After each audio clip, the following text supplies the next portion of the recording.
Please video को like कीजिए और चैनल सब्सक्राइब कीजिए लेटेस्ट अपडेट्स के लिए। ये बिल्कुल ही नालायक और अनप्रोडक्टिव सिस्टम के लोग हैं, इन्हें रेडिकेट किया, बल्कि इनसे भी काम चला लिया जाएगा किसी लेवल के ऊपर अगर किसी महल में इनकी जरूरत पड़ जाए।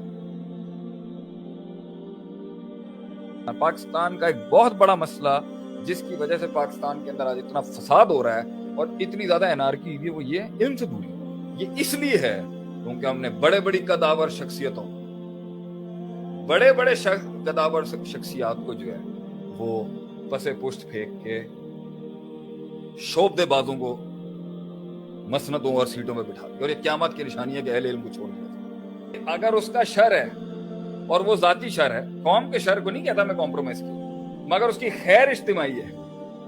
इब्न तैमिया रहमतुल्लाह की किताब में मैं पढ़ रहा था कि कभी कभी शर इज्तिमाई होता है, खैर जाती होती है। जिन लोगों को लोग सरों पे बिठा लेते हैं, हालांकि उसका शर एक पब्लिक ईवल है, बिल्कुल ऐसा। और कुछ लोगों का शर जाती होता है कि बाकी वो तेरा पर्सनल ईवल है, मगर तो इज्तिमाई लिहाज से खैर है और उनको बचाया जाता है, उनको चलाया जाता है। इसी तरीके से तो वो तीन जमीनें ला युमसिकुल मा व युंबितुल कला कि पानी अंदर भी उसके अंदर जाता है और ऊपर भी वो खेती खड़ी करती है, खुद को भी फायदा देता है, दूसरों को भी देता है। ये तो ऑप्टिमाइज वर्जन है, इसकी तो प्रोटेक्ट करेंगे। दूसरा वो है ला युमसिकुल मा व युंबितुल कला, पानी अंदर नहीं चूसती, अपने आप को कोई फायदा नहीं देती अपने इल्म से, अपनी नेकी से, लेकिन लोगों के लिए फायदा इनके साथ भी काम चलाया जाएगा।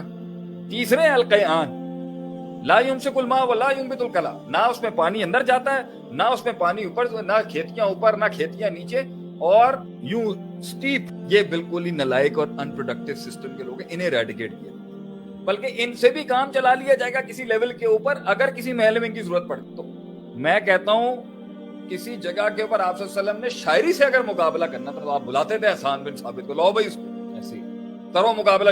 उसने शेर फेंका है, हमारी तरफ से हमारा शेर लड़ेगा। सिस्टम को ठीक करने के लिए जब तक कि आइडियलाइज सिस्टम नहीं आ जाता, सिस्टम के करप्ट लोगों को ठीक करने के लिए उस करप्शन का माहिर नहीं चाहिए आपको, जो उस करप्शन की बुनियाद को समझता हो।